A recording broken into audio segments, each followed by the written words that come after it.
Vai ir nācies kādreiz mēģināt kādam aprakstīt cilvēku seju un pēkšņi saprast, cik tas patiesībā ir sarežģīti? Šodien mēs ienirsim habitoloģijas pasaulē. Tā ir fascinējoša kriminālistikas nozare, kas sejas vaipstus pārvērš par pierādījumiem.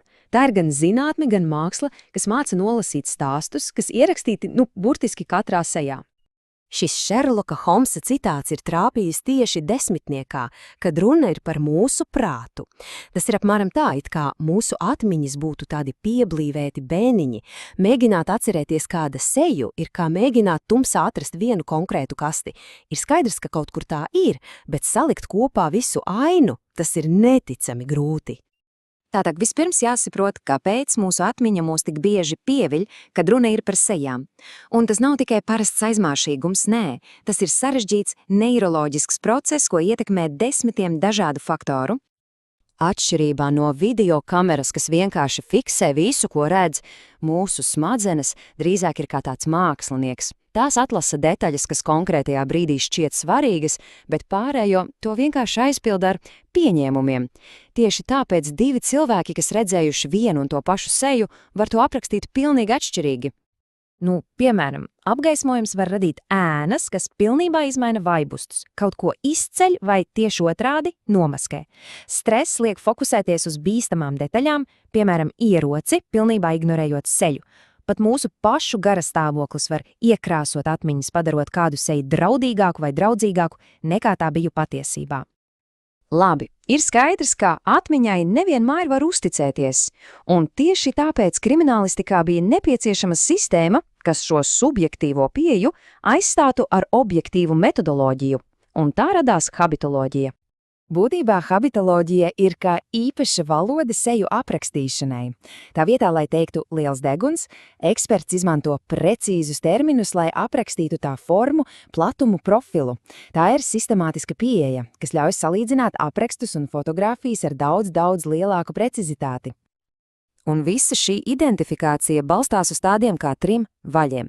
Pirmkārt, anatomiskās pazīmes, tās, kas praktiski nemainās, piemēram, sejas kaulu struktūra, otrkārt, funkcionālās pazīmes, kā cilvēks kustas, runā, žestikulē, un treškārt, vispārējās demogrāfiskās pazīmes, piemēram, aptuvenais vecums un dzimums.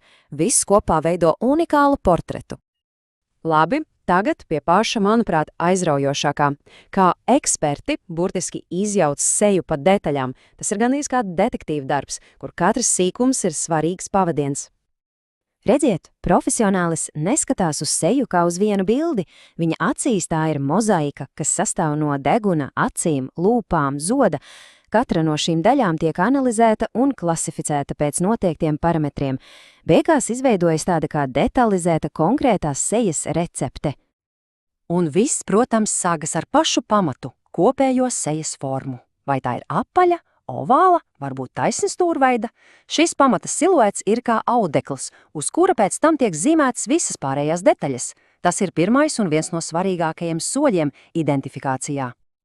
Jā, mēdz teikt, ka acis ir dvēseles spogulis, bet kriminālistikā tās ir īsta informācijas zelta bedre. Svarīgi ir ne tikai krāsa, bet arī attālums starp acīm, to forma, slīpums un pat uzacu līnija. Katra nianse palīdz veidot precīzāku attēlu. Un, kas interesanti, skats no sāna bieži vien atklāja daudz vairāk nekā no priekšas. Un tieši deguna profils ir viena no stabilākajām un grūtāk maināmām sejas pazīmēm. Tā līnija, vai tā ir taisna, izliekta vai ieliekta, ir ļoti individuāla. Un te mēs nonākam pie detaļām, par kurām ikdienā pat neaizdomājamies, bet kas var būt izšķirošas. Piemēram, lūpu biezums vai mutes kaktiņu novietojums. Vai tie ir pacelti, nolaisti vai neitrāli? Tas ne tikai veido sejas izteiksmi, bet kalpo arī kā svarīgs identifikācijas marķēris. Un tagad kaut kas varētu pārsteigt. Ausis. Tās izrādās ir gandrīz tikpat unikālas kā pirkstu nospiedumi.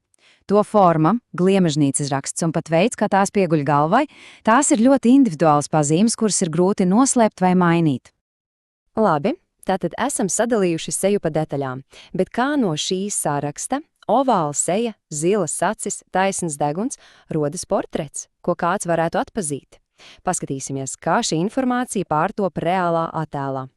Process parasti sākas ar vārdisku aprakstu, ko liecinieks sniedz ekspertam. Pēc tam mākslinieks var zīmēt skici, bet mūsdienās jau biežāk izmanto datorprogrammas, tos pašus fotorabotus, kur portrets tiek salikts kā puzle no milzīgas datubāzes ar tūkstošiem dažādu acu, degunu un lūpu attēlu. Bet, protams, rodas jautājums, kā lai ir drošs, ka tas viss nav tikai tāda minēšana? Te lietā tiek likta matemātika. Lai panāktu objektivitāti, eksperti izmanto sejas karti ar precīziem antropometriskajiem punktiem.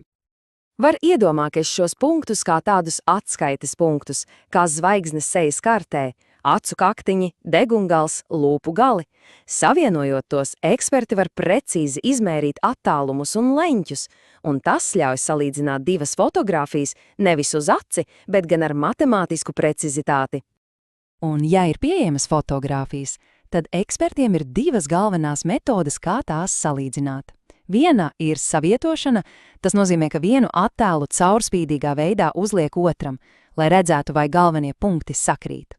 Otra ir mērīšana, tiek aprēķināti precīzi attālumi starp šiem punktiem abos attēlos. Abas metodes ļauj iegūt ļoti ticamu atbildi. Labi, mēs esam runājuši par zinātni, par metodēm, bet nedrīkst aizmirst, ka visa pamatā ir cilvēka spēja novērot. Kā tad šī zinātne un māksla savienojas praksē? Jo redziet, lai cik gudras būtu programmas un tehnoloģijas, tās joprojām ir tikai instrumenti. Galu galā izmeklēšana sāks ar cilvēku aci un atmiņu, un tieši cilvēks eksperts ir tas, kurš interpretē datus un pieņem lēmumu. Tāpēc šajā procesā cilvēciskais faktors vienmēr būs izšķirošs. Un te ir tāds interesants fakts. Daži pētnieki iet vēl tālāk, mēģinot sasaistīt sejas vaipstus ar personības iezīmām. Piemēram, pastāv uzskats, ka taisna stūrveida seja liecina par loģisku prātu, bet apaļa par laipnību. Protams, jāatzīst, ka šī jau ir vairāk psiholoģijas vai pat fizionomikas joma, nevis stingra kriminālistikas zinātne. Tātad pie kā mēs esam nonākuši? Pie tā, ka seja ir gan kā biometriskā pase pilna ar unikāliem datiem identifikācijai, gan arī stāsts, kas ir atvērts interpretācijai. Un tieši šajā dualitātē slēpjas habitoloģijas būtība, tā ir precīza zinātne un smalka māksla vienlaikus. Un nobeigumā varbūt ir vērts katram sev pajautāt, cik labi es pats atceros sejas un kādu stāstu par mani vēsta mana paša seja. Paldies par uzmanību un tiekamies nākamreiz!